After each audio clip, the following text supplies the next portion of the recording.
இஸ்ரவேலர் சமூகம் எனப்படும் இந்த பழமையான சமூகத்தின் வரலாறு என்பது மனித இனத்தின் சிந்தனையின் போக்கை மாற்றிய ஒரு வரலாறு. மிக பழமையான நாடுகளில் ஒன்றான இஸ்ரவேலர் பகுதியில் தோன்றிய இந்த சமூகம் வெறும் ஒரு இனத்தை காட்டிலும் ஒரு பரந்த பண்பாட்டு அறிவு சுழற்சியாகவே இருந்தது.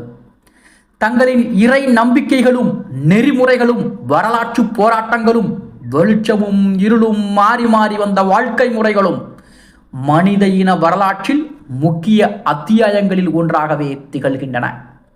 இஸ்ரவேலர்களின் வரலாற்றை புரிந்து கொள்வது என்றால் அவர்களின் ஆரம்ப நாட்களுக்கு செல்ல வேண்டும். இஸ்ரவேலர்கள் தோன்றிய பகுதி என்பதை கூறும்போது நைல் நதிக்கும் யூப்ரட்டிஸ் மற்றும் டைக்ரீஸ் நதிகளுக்கும் இடையே அமைந்திருந்த கனானிய நிலத்தை நினைவில் கொள்ள வேண்டும். இங்கு கிமு 2000 முதல் 1500 காலப்பகுதியில் கிழக்கு தீவிலிருந்து, அதாவது மெசபடோமியா பகுதியிலிருந்து குடிபெயர்ந்த செமிட்டிக் இன மக்கள் இங்கு வந்து குடியேறினார்கள். இவர்களில் ஒருவர்தான் ஆபிரகாம். இஸ்ரவேலர் சமூகம் ஆபிரகாமையே தங்கள் மூதாதையராக கருதுகிறார்கள். இவர் ஒரே இறைவனை வழிபட்டார் என்று வரலாறு கூறுகிறது. ஆபிரகாமின் மகன் இஸ்ஹாக்கும் ஆபிரகாமின் பேரன் யாக்கோபும் இந்த சமூகத்தின் அடித்தளத்தை அமைத்தார்கள் என்று இஸ்ரவேலர் மரபியல் கூறுகிறது. யாக்கோபுக்கு 12 மகன்கள் பிறந்ததாகவும் இவர்களே இஸ்ரவேலர் இனத்தை கட்டியெழுப்பிய 12 பழங்குடிகள் எனவும் அழைக்கப்படுகிறார்கள். இவர்களின் வாழ்க்கை முறையும் தங்கள் இறைவனிடம் கொண்ட நம்பிக்கையும் இந்த சமூகத்தை மற்றவர்களிடம் இருந்து தனித்து காட்டியது. இந்த நம்பிக்கைகள் முற்றிலும் ஒரே இறைவன் மீது இருந்தன. அந்த இறைவன் யெகோவா என்று அழைக்கப்பட்டார்.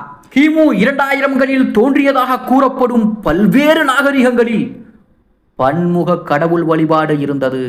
ஆனால் இந்த இஸ்ரவேலர்கள் ஒரே இறைவனை பெரிதும் போற்றினார்கள். அந்த இறைவனிடம் நேரடியாக உறவாடும் உரிமையை பெற்ற தங்கள் சமூகத்தை சார்ந்தவர்களை தேவனால் தேர்ந்தெடுக்கப்பட்ட மக்களாகவும் கருதினார்கள். இயற்கையாகவே இந்த நம்பிக்கை அவர்களின் சட்டங்களில், கலை சொற்களில் மற்றும் வாழ்வு முறைகளில் தெளிவாக தோன்றியது. அதை போல மோசஸ் எனப்படும் பெயர் மிகவும் முக்கியமான ஒன்று. இவர்களின் மரபுபடி மோசேதான் எகிப்திலிருந்து அடிமைத்தனமாக வாழ்ந்த இஸ்ரவேலர்களை வெளியே கொண்டு வந்தவர். இந்த நிகழ்வே எக்ஸோடஸ் என்றும் அழைக்கப்படுகிறது. இவர் சினாயினுடைய மலை உச்சியில் இறைவனிடம் நேரடியாக உரையாடி 10 கட்டளை விதிகள் பெற்றார் என்றும் கூறப்படுகிறது. இதுதான் இஸ்ரவேலர் சமூகத்தின் நெறிமுறைகளாகவும் நீதி சட்டங்களாகவும் அமைந்தன. இந்த கட்டளை விதிகள் வெறும் மத நம்பிக்கைகளை மட்டுமல்லாமல் சமூக நீதியையும் கையாளக்கூடிய ஒரு சட்ட அடிப்படையாகவும் இருந்தது. யாரையும் கொல்லக்கூடாது, திருடக்கூடாது, பொய்சாட்சி கூறக்கூடாது போன்ற நெறிகள் ஒரு சமூகத்தின் ஒழுங்கு நிலையை வலிமையாக்கும் வகையில் இருந்தன. இந்த கட்டளை விதிகள் மட்டுமல்லாமல் இஸ்ரவேலர் சமூகத்தில் தோரா எனப்படும் வேதமும் இருந்தன. நீதிமுறை, ஆன்மீகம், சமூக ஒழுங்கு ஆகியவற்றை இது பிரதிபலித்தது. ஆக இங்கே தொடங்குகிறது அவர்களின் அரசியல் வரலாறு. ஆரம்பத்தில் அவர்கள் கனான் நிலத்திலே குடியேறியதும் பல்வேறு பழங்குடிகள் இம்மக்களின் மீது படையெடுத்தார்கள். இஸ்ரவேலர்கள் பலமுறை அந்நியர்களால் ஆட்சி செய்யவும் பட்டார்கள். ஆனால் பிறகு ஒரு வலுவான மன்னனும் தோன்றினான். அவன்தான் சவுல். இவர் இஸ்ரவேலர்களின் முதலாவது மன்னனாகவும் தேர்ந்தெடுக்கப்பட்டார். அதற்கு பின்பு தாவீது, அதற்கு பின்பு அவருடைய மகன் சாலமன் ஆகியோர் இஸ்ரவேலர் அரசின் பொற்காலத்தை கொண்டு வந்தார்கள். தாவீது என்பவர் ஜெருசலம் நகரை தலைநகராக ஏற்படுத்தியவரும் பல போர்களில் வெற்றி பெற்று இஸ்ரவேலர் அரசியல் நிலையை பலப்படுத்தியவரும் ஆவார். சாலமோனின் காலத்தில் பிரம்மாண்டமான ஜெருசலம் ஆலயமும் கட்டப்பட்டது. இது இஸ்ரவேலர் சமூகத்தின் மிகப்பெரிய ஆன்மீக மையமாகவும் விளங்குகிறது. ஆனால் சாலமனுக்கு பிறகு இவர்களுடைய ராஜ்யம் 2ஆக பிரிய ஆரம்பித்தது. வடக்கு இஸ்ரேல் மற்றும் தெற்கு யூதா என 2ஆக பிரிய, இதனால் அரசியல் பிளவுகள், போராட்டங்கள், வெளிநாட்டு படையெடுப்புகளும் துவங்க ஆரம்பித்தன. கிமு 722 அசீரியர்கள் வடக்கு இஸ்ரேலை கைப்பற்றி அழித்தார்கள். பின்பு கிமு 586 பாபிலோனியர்கள் ஜெருசலம் நகரத்தை அழித்து கோவிலையும் நாசமாக்கி இஸ்ரவேலர்களை பாபிலோனுக்கு சிறையில் கொண்டு சென்றார்கள். இது பாபிலோனியன் கேப்டிவிட்டி, பாபிலோனிய சிறை எனும் மிக முக்கியமான நிகழ்வாகவும் கருதப்படுகிறது. இந்த சிறையின் போது இஸ்ரவேலர் சமூகம் தங்கள் அடையாளத்தை இன்னும் வலுப்படுத்தினார்கள். தங்களின் எழுத்துமுறை, மரபு, சட்டம் மற்றும் தேவ விருப்பங்களை நூல்களில் பதிவு செய்ய துவங்கினார்கள். இந்த நோக்கத்தில்தான் டால்முட் எனப்படும் விவரிப்பு நூல்களும் உருவாக ஆரம்பித்தது. இது வெறும் மத நூல்கள் அல்ல, இவை இஸ்ரவேலர்களின் வாழ்க்கை முறையையும் நடத்தை முறையையும் விதிக்கக்கூடிய ஒரு முழுமையான சமூக ஒழுங்கு தொகுப்பு. அதே சமயம் இஸ்ரவேலர் சமூகத்தின் தோரா மற்றும் கட்டளைகள் ஆகியவை பழைய ஏற்பாடு எனும் கிறிஸ்தவர்களுடைய நூலிலும் இடம்பெறுகிறது என்பதும் குறிப்பிடத்தக்கது. ஆக இஸ்ரவேலின் பழமையான நகரங்களிலிருந்து பிரிந்து போன இந்த மக்கள் தங்கள் இறை உணர்வையும் வாழ்வு முறையையும் எடுத்துச் சென்ற இடங்களிலெல்லாம் ஒவ்வொன்றிலும் தனித்துவமான அடையாளங்களை உருவாக்கினார்கள். பாபிலோனிய பணிக்காலத்தில் ஏற்பட்ட பட்டினி, வறுமை, அடிமைத்தனம் ஆகியவற்றிற்கு இடையே தானாகவே மாறாமல் தன்மை இழக்காமல் வாழ்வது என்ற தத்துவத்தை கைக்கொண்டு தங்களுக்கே உரிய மரபுகளை காக்க அவர்கள் பாடுபட்டார்கள். அவர்கள் எழுதிய மிஷ்னா, டல்முட் போன்ற நூல்கள் அவர்கள் எவ்வாறு ஒவ்வொரு இடத்தின் சூழ்நிலைகளையும் சமாளித்து தங்களின் சட்ட கோட்பாடுகளை, மத நம்பிக்கைகளை காப்பாற்றினார்கள் என்பதற்கு சான்றுகளாகவும் விளங்குகிறது.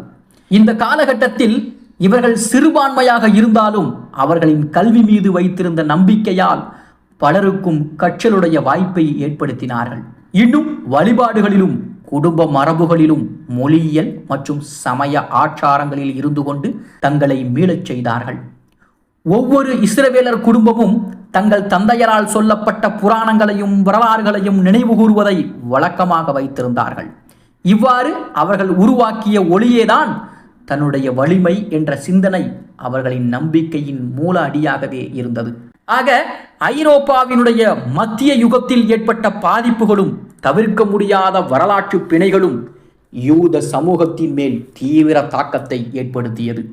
இவர்களுக்கு எதிரான பழிவாங்கும் நடவடிக்கைகள், மதம் சார்ந்த கோபங்கள் மற்றும் பொருளாதார வெறுப்புகளும் பெருக ஆரம்பித்தது. இருந்தாலும் யூதர்கள் தங்கள் சமுதாய ஒற்றுமையையும் சமய மரபுகளையும் உறுதியாக காத்தார்கள். அவர்கள் உருவாக்கிய சபாத்து போன்ற ஆச்சாரங்கள் அவர்களின் நம்பிக்கையை உறுதிப்படுத்தியது. பிறகு 19ஆம் நூற்றாண்டில் யூத மக்கள் மாறுபட்ட இருவழிப்பாதையில் சென்றார்கள். சிலர் அசிமிலேஷன் என்ற பெயரில் தங்களுடைய மதம், மொழி, வாழ்வு முறையை மாற்றிக்கொண்டு அந்த நாட்டின் பெரும்பான்மையோடு ஒன்றிணைந்து வாழ விரும்பினார்கள். இன்னொரு பக்கம் சிலரோ தங்கள் அடையாளத்தை காப்பதற்காக ஜியோனிசம் எனும் புதிய அரசியல் இயக்கத்தில் ஈடுபட்டார்கள். தங்கள் பாரம்பரிய நிலத்தை கொண்டாடி மீண்டும் அவர்களை ஒன்று சேர்க்கும் முயற்சியாகவும் இந்த இயக்கம் துவங்கப்பட்டது. இந்த முயற்சியின் விளைவாகவே 20ஆம் நூற்றாண்டில் இஸ்ரவேலர் நாட்டின் உருவாக்கமும் நடைபெற்றது. ஆனால் இதன் பின்னணியில் இருந்ததோ உலக போர்களால் ஏற்பட்ட விபரீதமான வழி. குறிப்பாக 2ஆம் உலகப் போரின் போது நடைபெற்ற ஹோலோகாஸ்ட் எனும் பயங்கரமான மனித வதைகள் யூத சமூகத்தை தாக்கியது. லட்சக்கணக்கான யூதர்கள் உயிரிழந்தார்கள்.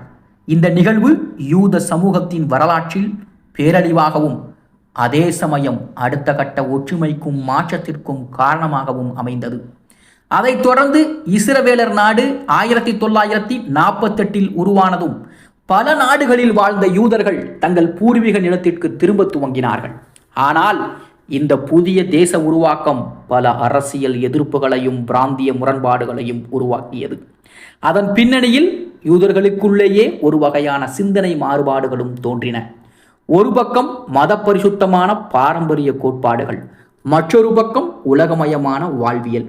ஆக இன்றைய காலகட்டத்தில் யூத சமுதாயம் உலகின் பல்வேறு நாடுகளில் வாழ்ந்தாலும் அவர்களின் ஒரே சின்னமாக தோரா, டல்முட் போன்ற மத நூல்கள் மற்றும் குடும்ப மைய வாழ்க்கையும் அமைந்து வருகிறது. அமெரிக்கா, இஸ்ரேல், ஐரோப்பா, ஆப்பிரிக்கா உள்ளிட்ட பல்வேறு பகுதிகளில் யூதர்கள் தங்கள் கல்வி, தொழில், விஞ்ஞான வளர்ச்சி, கலை, அரசியல் என பல துறைகளில் தாக்கம் செலுத்துகிறார்கள்.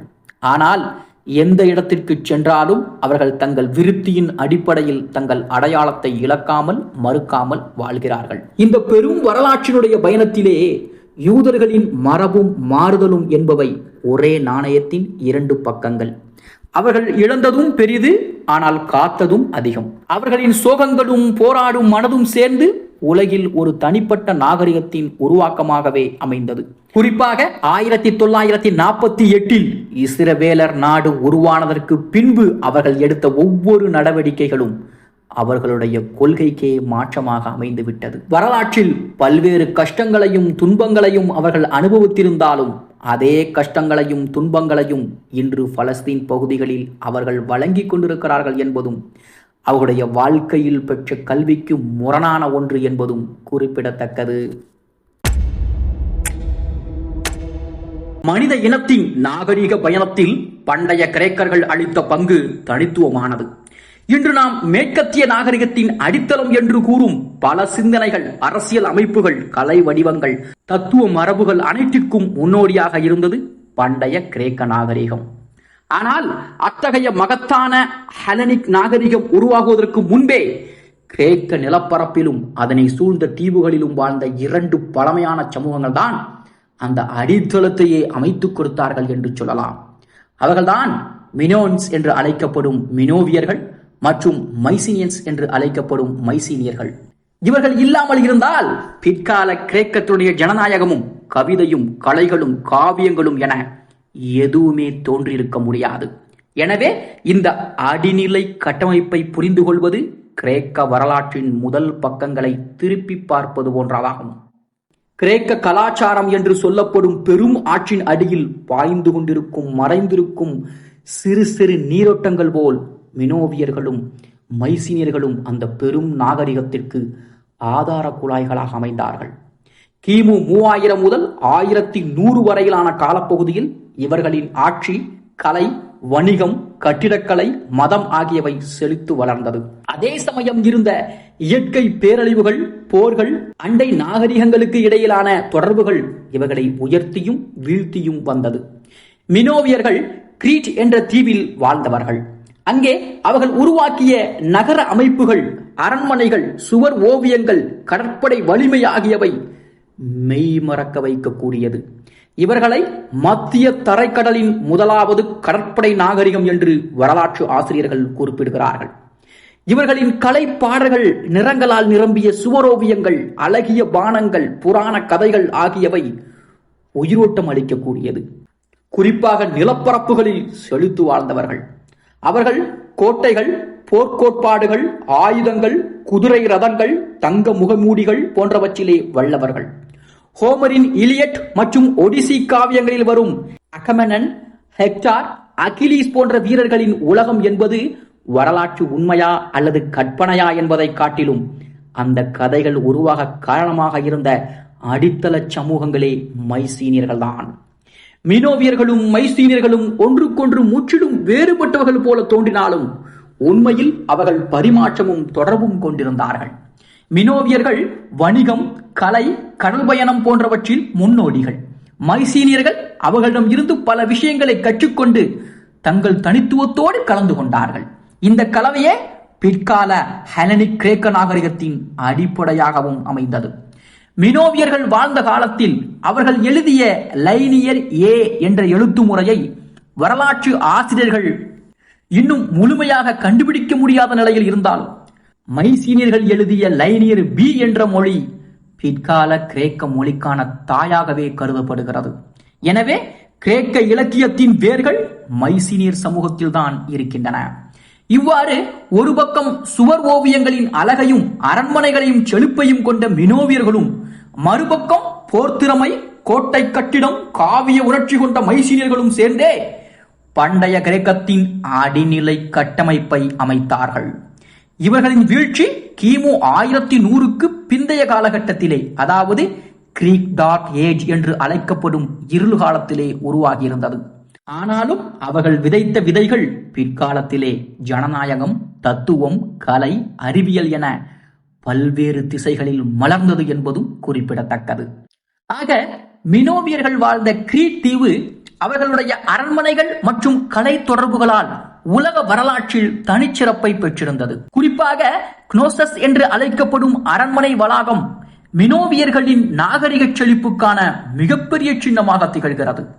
இந்த அரண்மனை சுமார் 8 ஹெக்டேர் பரப்பளவில் பறந்து பல நூற்றுக்கணக்கான அறைகள், வழித்தடங்கள், களஞ்சியங்கள், நீர்வழிகளையும் கொண்டிருந்தது. கிமு 1700 முதல் 1550 காலகட்டத்திலே இந்த கட்டிடங்கள் உருவாக்கப்பட்டன என்பது தொல்லியல் ஆய்வாளர்களின் கருத்து. அரண்மனை சுவர்களில் காணப்படும் சுவரோவியங்கள் அவர்கள் வாழ்வின் அழகிய பக்கங்களையும் கடல்சார் தொடர்புகளையும் இயற்கை மீது கொண்ட காதலையும் வெளிப்படுத்துகிறது. புலிகள், டால்பின்கள், மலர்ச்செடிகள், காளைகள் ஆகியவை வரைந்துள்ள படங்களில் மினோவியர்கள் கலைக்கான நுட்பத்தையும் கற்பனைக்கான ஆற்றலையும் காட்டியிருந்தார்கள். மினோவியர்கள் கடற்படையில் வல்லவர்கள். அவர்கள் வணிகம் மூலம் எகிப்து, லெவன்ட், சைப்ரஸ், ஆசியா மைனர் பகுதிகளோடு தொடர்பு கொண்டார்கள். செம்பு, வெள்ளி, தங்கம், மசாலா, பட்டு போன்ற பொருட்களை பரிமாறிக்கொண்டார்கள். இந்த கடல்சார் வணிக வலிமை காரணமாகவே மினோவியர் நாகரிகம் மத்திய தரைக்கடலின் முதன்மை வணிக பேரரசு என அழைக்கப்படுகிறது. இவர்களிடம் வெளிநாட்டு இராணுவ அச்சுறுத்தல்கள் குறைவாகவே இருந்தது. ஏனென்றால் அவர்களது கடற்படை வலிமை என்பது மற்றவர்களுக்கே அச்சுறுத்தலை தந்தது. ஆனால் கிமு 1450க்கு அருகில் ஒரு பெரிய இயற்கை பேரழிவு நடந்தது. கிரீட் தீவிற்கு அருகில் இருக்கக்கூடிய பேரா என்ற எரிமலை, அதாவது இன்றைய சாந்தோரினி என்ற எரிமலை வெடிப்பு மினோவியர்களின் வாழ்க்கையை பெரிதும் பாதித்தது. அந்த எரிமலை சாம்பல், சுனாமி அலைகள், நிலநடுக்கங்கள் ஆகியவை கிரீட் தீவின் பல பகுதிகளை அழித்தன. இது அவர்களது அரண்மனை கலாச்சாரத்தை சீர்குலைத்தது. பின்பு மைசீனியர்கள் கிரீட் தீவினை அடக்கி வைத்தார்கள். இதனால் மினோவியர் கலாச்சாரம் வீழ்ச்சி அடைந்தது. மைசீனியர்கள் பெலபோனிஸ் தீபகற்பத்தின் மைசனே, திரின்ஸ், பைலோஸ் போன்ற நகரங்களில் செழித்து வாழ்ந்தவர்கள். இவர்களின் சமூக அமைப்பு போர்முகமாகவே இருந்தது. மைசீனிய மன்னர்கள் வானக்ஸ் என அழைக்கப்பட்டார்கள். இவர்களின் அரண்மனைகள், கோட்டை கட்டிடங்கள் போர் தேவைகளுக்கு ஏற்ப கட்டப்பட்டன. கிமு 1600 முதல் 1100 காலகட்டம் இவர்களின் பொற்காலம். கல்லால் கட்டப்பட்ட வலிமையான சுவர்கள், பெரிய வாயில்கள், உதாரணமாக லைன் கேட் என அழைக்கப்படும் சிங்க வாயிலை கூறலாம். இதெல்லாம் இவர்களின் கட்டிடக்கலையின் பிரதான சின்னங்கள். மைசீனியர்கள் தங்கள் இறந்தவர்களுக்கு கல்லறை தொட்டிகள் அமைத்து தங்க முகமூடிகளும் அணிவித்தார்கள். மாஸ்க் ஆஃப் அகமெனன், அகமெனின் முகைமூடி என அழைக்கப்படும் பொற்கால பொருள் இவர்களின் செழிப்பு மற்றும் தங்க நகையின் உற்பத்தி திறனையும் வெளிப்படுத்துகிறது. இவர்களின் சமூகத்தில் போர் வீரர்கள் முக்கிய இடம் பெற்றார்கள். அவர்களது கைவசம் இருந்த குதிரை ரதங்கள், வெண்கல ஆயுதங்கள், வாள், ஈட்டி ஆகியவை போர் திறமையை வெளிப்படுத்தியது. மைசீனியர்கள் மினோவியர்களிடம் இருந்து எழுதும் முறையையும் வணிக தொடர்புகளையும் கற்றுக்கொண்டார்கள். அவர்கள் பயன்படுத்திய லைனியர் பி எழுத்து கிரேக்க மொழியின் ஆரம்ப வடிவமாகும். இதனால் பிற்கால கிரேக்க இலக்கியத்தின் விதைகள் மைசீனிய சமூகத்திலே விதைக்கப்பட்டது. மைசீனியர்களின் வரலாற்று நினைவுகள் பிற்கால கிரேக்க கவிஞர் ஹோமர் எழுதிய இலியட், ஒடிசி காவியங்களிலே பிரதிபலிக்கப்படுகிறது. அதை போல ட்ரோஜன் போர், ட்ரோஜன் வார் என்பது வரலாற்று உண்மையா அல்லது புராணமா என்ற கேள்வி இருந்தாலும் மைசீனியர் சமூகத்தின் போர் வீர உணர்ச்சியையும் வீரர்களின் பெருமையையும் வெளிப்படுத்தும் சின்னமாகவே அது விளங்குகிறது. ஹெலன், அகமெம்னன், அகிலீஸ், ஹெக்டர் போன்ற கதாபாத்திரங்கள் இவர்களின் கலாச்சார நினைவுகளின் கற்பனை விளைவுகளாக இருக்கலாம். ஆனால் கிமு 1200க்கு அருகிலே மைசீனியர் உலகமும் வீழ்ச்சி அடைந்தது. கடல்சார் படையெடுப்புகள் என அழைக்கப்படும் மர்மமான தாக்குதல்கள், உள்நாட்டு போர்கள், பஞ்சம், நிலநடுக்கம் ஆகியவை இவர்களின் நாகரிகத்தை சீர்குலைத்தது. கிமு 1100க்கு பின்பு கிரேக்க நிலப்பரப்பில் இருண்ட காலமாக கிரீக் டார்க் ஏஜும் ஆரம்பமானது. இந்த காலத்தில் எழுத்தறிவு குறைந்து நகர்வாழ்வு வீழ்ச்சியடைந்து கலை வளர்ச்சியும் தடைபட்டது.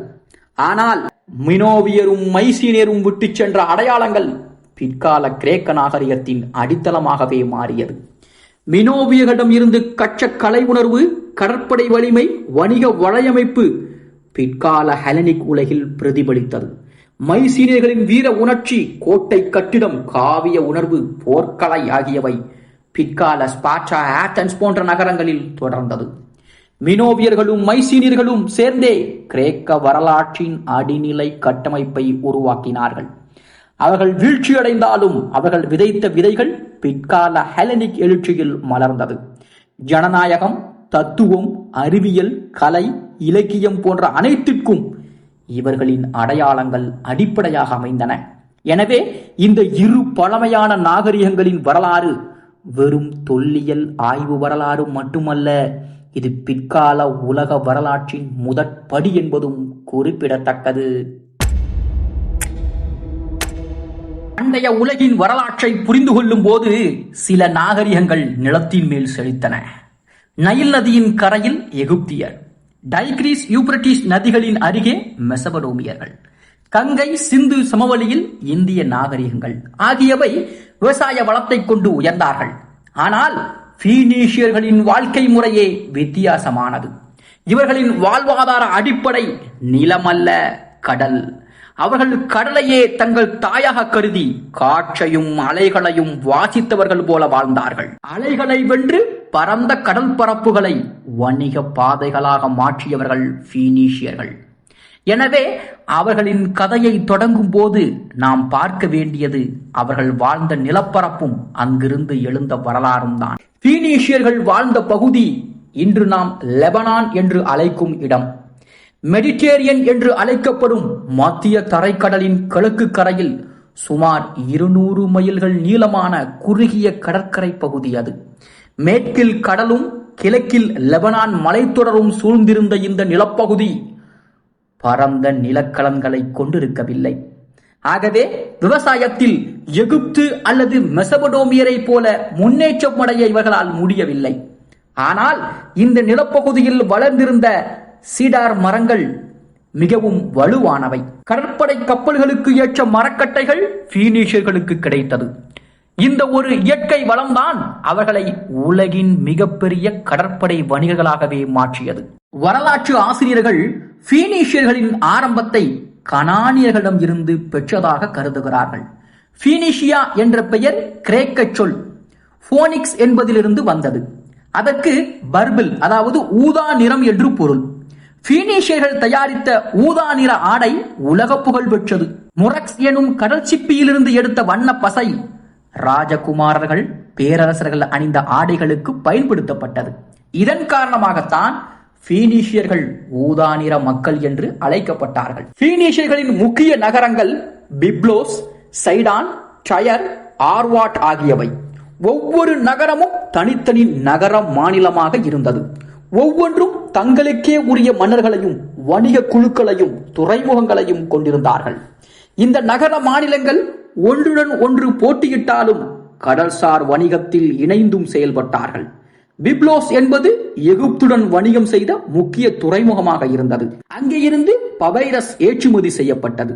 பைபிள் என்ற சொல் கூட பைப்லோஸ் என்ற நகரின் பெயரிலிருந்தே வந்ததாக கூட அறிஞர்கள் கருதுகிறார்கள். அதை போல சைடான் நகரம் கப்பல் கட்டுதலில் புகழ் பெற்றது. அங்கே தயாரிக்கப்பட்ட கப்பல்கள் மத்திய தரைக்கடல் முழுவதும் பயணித்தது. டயர் நகரம் ஊதா நிற ஆடைகள் தயாரிப்பிலும் வணிக வளங்களிலும் முன்னோடியாக இருந்தது. ஆர்வாட் நகரம் கடற்கொள்ளையர்களுக்கும் போர்க்கப்பல்களுக்கும் புகழ் பெற்றது. இவ்வாறு பீனீஷியர்களின் ஒவ்வொரு நகரமும் தனித்திறமையில் சிறந்து விளங்கியது. பீனீஷியர்களின் மிகப்பெரிய வலிமை அவர்களின் கடல்சார் தொழில்நுட்பமே. கிமு 1500க்கே அவர்கள் மிகப்பெரிய வணிக கப்பலை உருவாக்கி இருந்தார்கள். மரக்கட்டைகள் கொண்டு வலுவான அடித்தளத்தை அமைத்து கப்பல்களை வளைந்த முனைகளுடன் கட்டினார்கள். இதனால் அலைகளை கடப்பது எளிதாக இருந்தது. கப்பலில் நூற்றுக்கணக்கான பானைகள், தானியங்கள், உலோகங்கள், ஆடைகள், மதுபானம், தந்தம் போன்ற பொருட்களை ஏற்றி சென்றார்கள். அவர்களின் வணிக வலையமைப்பு எகிப்திலிருந்து ஸ்பெயின் வரை, பிரிட்டனிலிருந்து ஆப்பிரிக்கா வரை பரவியது.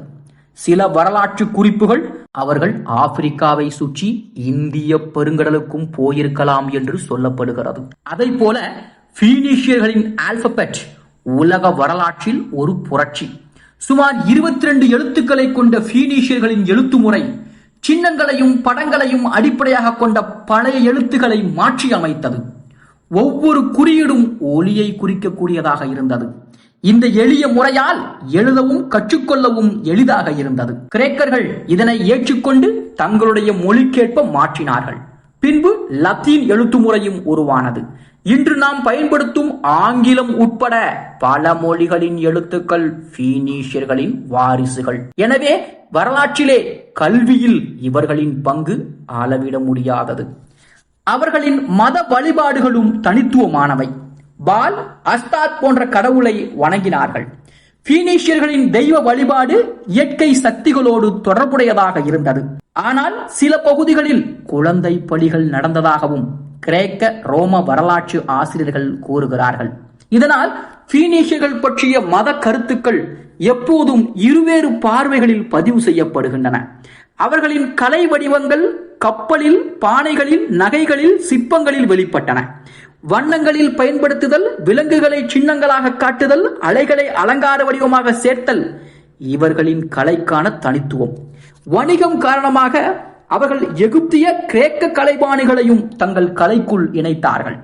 பீனீசியர்களின் வணிக வலையமைப்பு வெறும் பொருட்களை பரிமாறுவதல்ல, கலாச்சாரங்களையும் பரிமாறியது. கிரேக்கர்களுக்கு அவர்கள் எழுத்துக்களை அளித்தார்கள். எகிப்துக்கு அவர்கள் கப்பல் கட்டும் திறனை கற்றுக் கொடுத்தார்கள். ஸ்பெயின் பகுதிகளில் வெண்கலம், தங்கச் சுரங்கங்களை பயன்படுத்துவதில் பீனீசியர்கள் உதவினார்கள். இதனால் மத்திய தரைக்கடலின் பல்வேறு பகுதிகள் பீனீசியர்களின் செல்வாக்கால் ஒன்றுபட்டது. ஆனால் பீனீசியர்கள் எப்போதும் சுதந்திரமாகவே வாழ்ந்துவிடவில்லை. அசீரியர்கள், பாபிலோனியர்கள், பெர்ஷியர்கள், பின்பு கிரேக்கர்கள் மற்றும் ரோமானியர்கள் ஆகியோரின் தாக்குதல்களுக்கும் அவர்கள் உட்பட்டார்கள். ஆனால் அவர்கள் அடிமைப்படுத்தப்பட்டாலும் வணிகத்தையும் கடல்சார் வாழ்க்கையையும் விடவில்லை. அவர்களின் மனப்பக்குவம் மீண்டும் எழும் வலிமையையும் அவர்களுக்கு வழங்கியது. ஆக பீனீசியர்களின் கடல்சார் வணிகம் அவர்களின் சொந்த நிலப்பரப்பை தாண்டி பரந்த உலகிற்கு விரிந்தது. அதில் மிகப்பெரிய அடையாளம் என்றால் கார்த்தேஜ் நகரம். கிமு 9ஆம் நூற்றாண்டில் டயர் நகரத்திலிருந்து புறப்பட்ட குடியேற்றக்காரர்கள் வட ஆப்பிரிக்காவின் கடற்கரையிலே கார்த்தேஜை நிறுவினார்கள். ஆரம்பத்தில் ஒரு சிறிய வணிக துறைமுகமாக தோன்றிய இந்த நகரம் சில நூற்றாண்டுகளுக்குள் மேற்கு மெடிட்டேரியன் கடலின் பேரரசாகவே உயர்ந்தது. கார்த்தேஜ் நகரம் மிக நுணுக்கமாக திட்டமிடப்பட்டது. வலுவான மதில்கள், வணிக துறைமுகங்கள், ஆயுத கிடங்குகள், பெரிய கப்பல் தளங்கள் ஆகியவை அதை உலகின் முன்னணி நகரங்களில் ஒன்றாக மாற்றியது. கார்த்தேஜின் செழிப்பின் முதுகெலும்பு வணிகமே. ஆப்பிரிக்காவின் தங்கம், யானை தந்தம், வேட்டை கொம்புகள், நுண்ணிய கைத்தொழில் பொருட்கள், ஐரோப்பாவின் உலோகப் பொருட்கள், ஸ்பெயின் நாட்டின் வெள்ளி, பிரிட்டன் நாட்டின் டின், இந்தியாவின் மசாலா, கிழக்கிலிருந்து வரும் பட்டு, மேற்கு ஆப்பிரிக்காவின் ஊதா நிற பசை ஆகியவை ஒன்று கூடி பரிமாற்றம் செய்யப்பட்டன. கார்த்தேஜின் கப்பல்கள் மெடிட்டேரியன் கடலை தாண்டி கடல் பாதைகளின் அரசனாகவே விளங்கியது. அவர்கள் வணிகத்தின் மூலமே பணம் சேர்த்து விடவில்லை. அவர்களின் அரசியல், சமூக, மத வாழ்க்கையும் வணிகத்தை சுற்றியே கட்டமைக்கப்பட்டிருந்தது. ஆனால் கார்த்தேஜின் வளர்ச்சி ரோமர்களின் கண்களில் அச்சுறுத்தலாகவே தோன்றியது. ரோமானியர்கள் நிலம் வழியாக பரவிய சக்தி, கார்த்தேஜியர்கள் கடல் வழி பரவிய சக்தி. இருவரும் மெடிட்டேரியனை முழுமையாக கட்டுப்படுத்த விரும்பினார்கள். இதுவே புனிக் போர்கள் எனப்படும் 3 பெரிய மோதல்களுக்கு வழிவகுத்தது. முதலாம் புனிக் போர் கிமு 264 முதல் கிமு 241 சிசிலி தீவை மையமாக கொண்டு நடைபெற்றது. கார்த்தேஜியர்கள் கடற்படையில் வல்லவர்களாக இருந்தார்கள். ஆனால் ரோமானியர்கள் அவர்களின் கப்பல் தொழில்நுட்பத்தை நகலெடுத்து கார்வஸ் எனும் புதிய யுத்த கருவியை உருவாக்கினார்கள். இது கப்பல்களை பிடித்து நிலப்போர் போல போராட உதவியது. பல ஆண்டுகள் நடந்த கடுமையான போரில் இறுதியில் ரோமர்கள் வென்றார்கள். இதன் விளைவாக சிசிலி ரோமாவின் முதல் மாகாணமாக மாறியது. இரண்டாம் புனிக் போர் கிமு 218 முதல் 201 வரை உலக வரலாற்றில் மிகவும் பிரபலமான ஒன்று. இந்த போரின் நட்சத்திரம் கார்த்தேஜிய தளபதி ஹனிபால். இவர் தனது யானை படையுடன் ஆல்ப்ஸ் மலையை தாண்டி இத்தாலிக்குள்ளே நுழைந்தார். இந்த அசாதாரண திட்டம் உலக ராணுவ வரலாற்றின் சிறந்த யுக்தியாக கருதப்படுகிறது. ஹனிபால் இத்தாலியில் பல போர்களில் ரோமர்களை தோற்கடித்தார். குறிப்பாக கானே போர், பேட்டில் ஆஃப் கானே கிமு 216 இன்று வரைக்கும் முழுமையான சூழல் யுத்தத்தின் பாடநூல் உதாரணம் என கருதப்படுகிறது. ஆனால் ஹனிபால் ரோம் நகரங்களை கைப்பற்ற முடியவில்லை. காரணம், அவருக்கு தேவையான வலுவூட்டும் படைகள் கார்த்தேஜிலிருந்து வரவில்லை. இறுதியில் ரோம தளபதி சிபியோ ஆப்பிரிக்கானஸ் ஆப்பிரிக்காவிலேயே கார்த்தேஜை தாக்கினார். கிமு 202 நடந்த சாமா போரில் ஹனிபால் தோல்வியடைந்தார். இதனால் கார்த்தேஜ் தனது கடற்படையையும் வணிக சுதந்திரத்தையும் இழந்தது. மூன்றாம் புனிக் போர் கிமு 149 146 வரை கார்த்தேஜின் அழிவினுடைய முக்கிய பாகம். ரோமாவோ கார்த்தேஜ் முழுமையாக அழிக்கப்பட வேண்டும் என தீர்மானித்தது. 3 ஆண்டுகள் முற்றுகையிட்ட பின்பு கிமு 146 ரோமர்கள் கார்த்தேஜை முற்றிலும் எரித்தார்கள். நகரம் முழுவதும் அழிக்கப்பட்டது. மக்கள் அடிமைகளாக்கப்பட்டார்கள். நிலத்தில் உப்பு போட்டு மீண்டும் பயிர் உருவாகாத அளவுக்கு அழிவுகள் நிகழ்த்தப்பட்டதாகவும் கூறப்படுகிறது. இத்தோடு பீனிஷியர் சுதந்திரமும் கார்த்தேஜின் பேரரசும் முற்றிலும் முடிவடைந்தன. ஆனால் பீனிஷியர்கள் உலகுக்கு விட்டு சென்ற மரபோ அழியவில்லை. அவர்கள் கண்டுபிடித்த ஆல்பபெட் கல்வி வரலாற்றின் மிகப்பெரிய பரிசு. வணிக குடியேற்றங்கள் மூலம் கலாச்சாரங்களை இணைத்தது. பிற்கால உலக வணிக வலையமைப்புகளின் மாதிரியாகவே இருந்தன. கப்பல் கட்டும் தொழில்நுட்பங்கள், வணிகத்தில் ஒப்பந்த முறை, கடல்சார் வழிநடத்தல் திறன்கள் அனைத்தும் பீனிஷியர்களால் உருவாக்கப்பட்டது. ஆக பண்டைய உலகின் கடல்சார் வணிக பாதைகளின் உண்மையான முன்னோடிகள் பீனிஷியர்கள்தான். அவர்கள் நிலம் குறைவான மக்களாக இருந்தாலும் உலகம் முழுவதையும் தங்கள் வணிக கருவிகளால் பிடித்த மக்கள் என்ற சிறப்பினையும் பெற்றிருந்தார்கள். அவர்களின் கதை மனித இனத்தில் திறமையும் தைரியமும் இணைந்தால் எவ்வளவு பெரிய மாற்றம் உருவாக்க முடியும் என்பதை நமக்கு நினைவுபடுத்துகிறது என்பதும் குறிப்பிடத்தக்கது. பண்டைய உலக வரலாற்றில் மெசபடோமியா, எகிப்து, சிந்து, சீனா ஆகிய நாகரிகங்கள் பெரும்பாலும் அதிகம் பேசப்படுகின்றன. ஆனால் இவைகளின் நடுவே அமைந்திருந்த ஈரான் நிலப்பரப்பும் மனித வரலாற்றின் மிக முக்கிய பங்காற்றியது. இந்த நிலம் மேற்கு ஆசியாவின் நாகரிக பரப்பில் ஒரு பாலமாகவே விளங்கியது. கிழக்கிலே இந்தியாவிற்கும் மேற்கிலே மெசபடோமியாவிற்கும் இடையே இருந்த இந்த நிலப்பரப்பு வணிகம், கலாச்சாரம், போர் ஆகியவற்றின் சந்திப்பு தளமாகவே விளங்கியது. இங்கே முதலில் செழித்த நாகரிகம் எலாமியர், பின்பு எழுச்சி பெற்றது மேட்ஸ். எலாமியர் வரலாற்றின் ஆரம்பம். எலாமியர்களின் வரலாற்று ஆரம்பம் கிமு 3000 ஆண்டிலேயே தொடங்குகிறது. இவர்களின் மையம் சுசா என்ற நகரம். சுசா இன்று இருக்கும் ஈரான் நாட்டின் குஜிஸ்தான் பகுதியிலே இருந்தது. இது மெசபடோமியாவிற்கு மிக அருகில் அமைந்திருந்ததால் அங்கு இருக்கக்கூடிய சுமேரியர்கள், அகாடியர்கள், பாபிலோனியர்கள், அசீரியர்கள் போன்றவர்களோடு எலாமியர்களுக்கு தொடர்ந்து தொடர்புகள் இருந்தன. சில நேரங்களில் நட்பும் சில நேரங்களில் பகையும் இருந்தது. சுசா நகரம் பல ஆயிரம் ஆண்டுகளாக அரசியல் மற்றும் கலாச்சார மையமாகவே விளங்கியது. அங்கு கிடைத்த களிமண் பலகைகள், சுவரோவியங்கள், உலோகப் பொருட்கள் எலாமியர் நகரத்தின் செழிப்பை வெளிப்படுத்துகின்றன. எலாமியர்களின் அரசியல் அமைப்பு முதலில் சிறு சிறு நகர மாநிலங்களாக இருந்தது. பின்பு அவை ஒன்றிணைந்து எலாமியர் ராஜ்யமாக உருவெடுத்தது. இவர்களின் முக்கிய நகரங்கள் சுசா, அன்ஷான், அவானா போன்றவை. ஒவ்வொரு காலத்திலும் வெவ்வேறு நகரங்கள் தலைமை வகித்தன. மெசபடோமியர்களைப் போல எழுத்து முறையை இவர்களும் கற்றுக்கொண்டார்கள். எலாமிய கீழ்வடிவ எழுத்து எலாமைட் யூனிஃபார்ம் என்பது இவர்களின் முக்கிய பங்களிப்பு. இது மெசபடோமிய கீழ் வடிவத்திலிருந்து வந்ததாக இருந்தாலும் தனித்துவம் கொண்டதாக இருக்கின்றது. எலாமைட்களிடத்திலே உலோகப் பொருள் உற்பத்தி மிக உயர்ந்ததாக இருந்தது. தங்கம், வெள்ளி, பித்தளை, இரும்பு ஆகியவற்றில் சிறந்த ஆபரணங்களையும் ஆயுதங்களையும் உருவாக்கினார்கள்.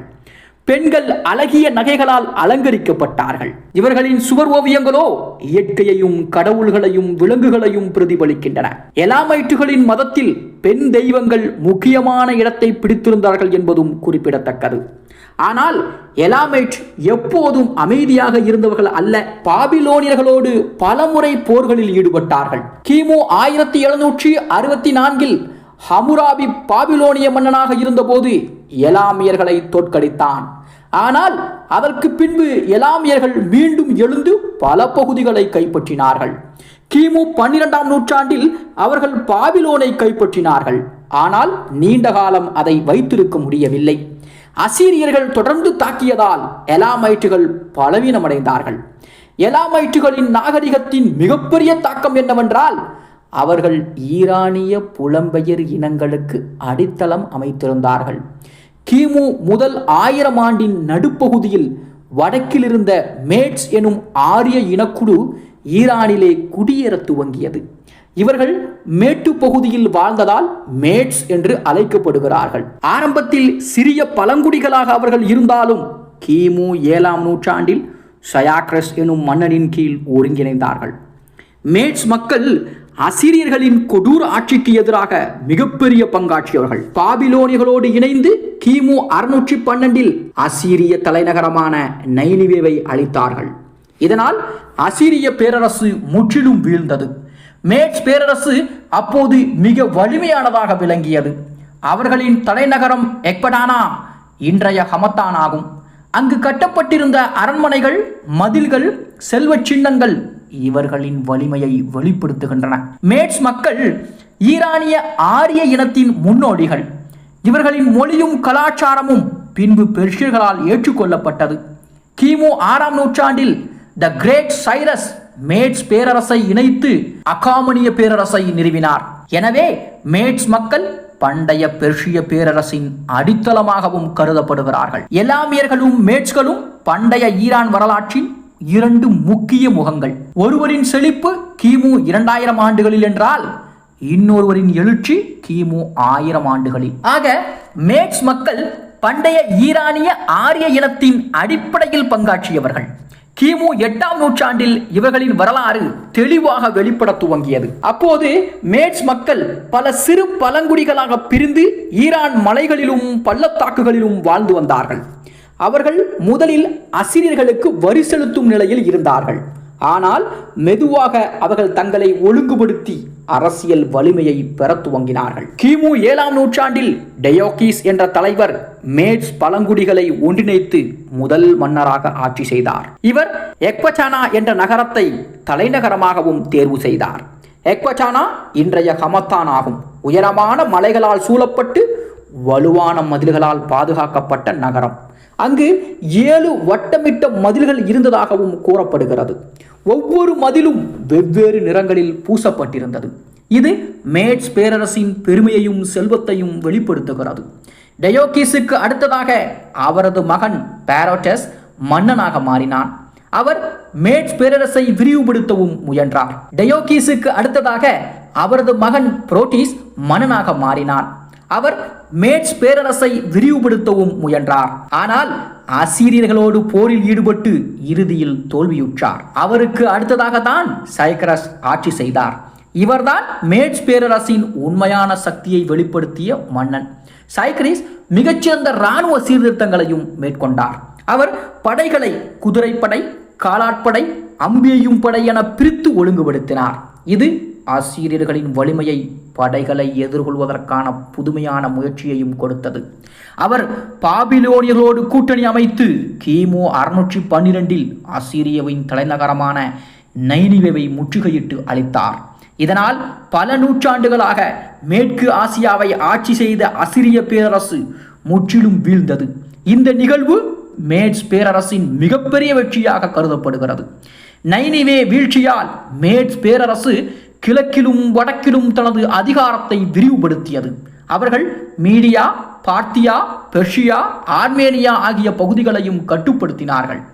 மேட்ஸ் பேரரசின் வலிமை அப்போது மேற்கிலே ஆசியா மைனர் வரையும் கிழக்கில் காஸ்பியன் கடல் வரையும் பரவியது. சைக்ரீஸின் மகன் அஸ்டியாஜஸ் மேட்ஸ் பேரரசின் கடைசி மன்னன். அவரது ஆட்சி காலத்தில் பேரரசு வெளிப்படையான சீரழிவை சந்தித்தது. அவரது பேரன் சைரஸ் பெர்ஷியர்களின் தலைவராக எழுந்தார். சைரஸ் தனது படைகளோடு ஆஸ்டியாஜஸை எதிர்த்து கிமு 550இல் மேட்ஸ் பேரரசை முற்றிலும் கைப்பற்றினார். ஆக மேட்ஸ் மற்றும் பெர்ஷியர்களை ஒருங்கிணைத்து அகாமனிய பேரரசையும் அவர் உருவாக்கினார். இவ்வாறு மேட்ஸ் பேரரசு முற்றிலும் சைரஸின் கீழ் இணைந்தது.